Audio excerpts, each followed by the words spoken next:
Sir please sir please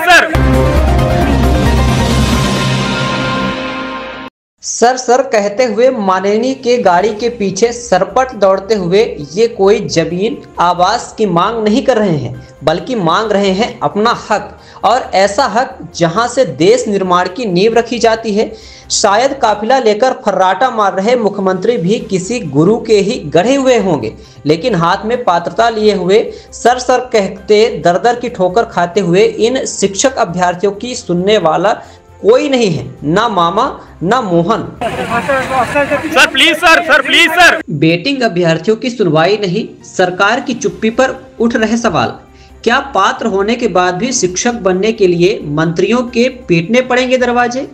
क्या शिक्षक बनने के लिए धूप बरसात में पात्रों को देनी पड़ेगी अग्नि परीक्षा?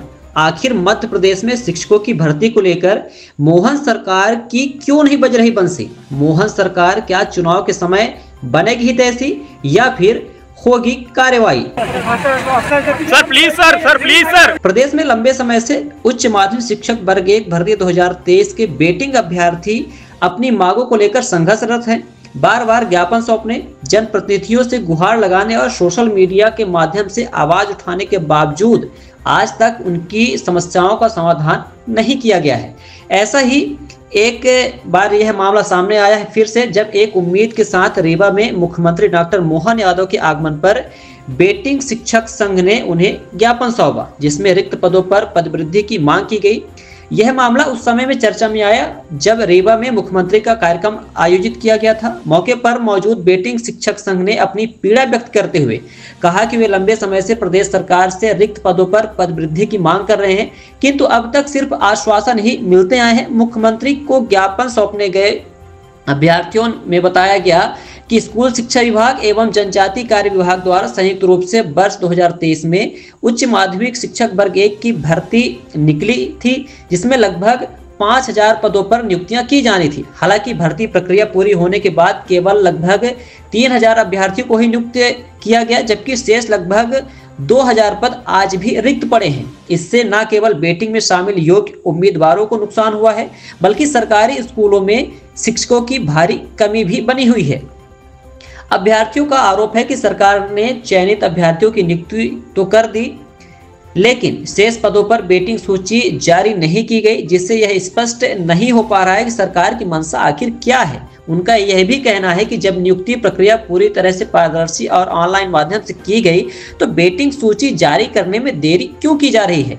बेटिंग अभ्यर्थी पिछली बार या फिर कहा जाए पिछले 1 वर्ष से लगातार मुख्यमंत्री, शिक्षा मंत्री, अन्य मंत्रियों, विधायकों और सांसदों तक अपनी बात पहुंचा रहे हैं। कई बार ज्ञापन सौंपे गए, धरने प्रदर्शन किए गए, लेकिन अब तक कोई सकारात्मक परिणाम सामने नहीं आया। प्रदेश में शासकीय स्कूलों की बात करें तो स्थिति चिंताजनक बनी हुई है। खासकर ग्रामीण और आदिवासी क्षेत्रों में शिक्षकों की भारी कमी से विद्यार्थियों की पढ़ाई प्रभावित हो रही है।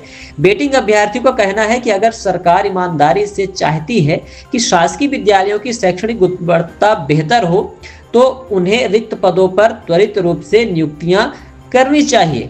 बेटिंग अभ्यर्थियों का यह भी मानना है कि वर्तमान समय में प्रदेश में ना तो कोई बड़ा चुनाव है और ना ही जनप्रतिनिधियों को अपने वोटरों की कोई चिंता, इसलिए उनकी मांगों को अनदेखा किया जा रहा है। यह स्थिति लोकतंत्र के उस स्तंभ को भी कमजोर करती है जिसमें प्रत्येक नागरिक को समान अवसर मिलने की बात कही जाती है। उच्च माध्यमिक शिक्षक भर्ती 2023 की बेटिंग अभ्यर्थियों की पीड़ा अब सामाजिक मुद्दा बनती जा रही है। जिस प्रकार से बार बार सरकार के दरवाजे खटखटा रहे हैं और फिर भी अनसुने किए जा रहे हैं, यह चिंता का विषय है। यदि सरकार जल्द कोई ठोस निर्णय नहीं लेती तो यह मामला आने वाले समय में राजनीतिक चुनौती बन सकता है। अब देखना यह होगा कि मुख्यमंत्री तक पहुंचे इस ज्ञापन का क्या असर होता है और क्या बेटिंग अभ्यर्थियों को उनका हक मिलेगा या नहीं। तमाम छोटी और बड़ी खबरों को देखने के लिए बने रहिए विंध्य विरासत न्यूज के साथ।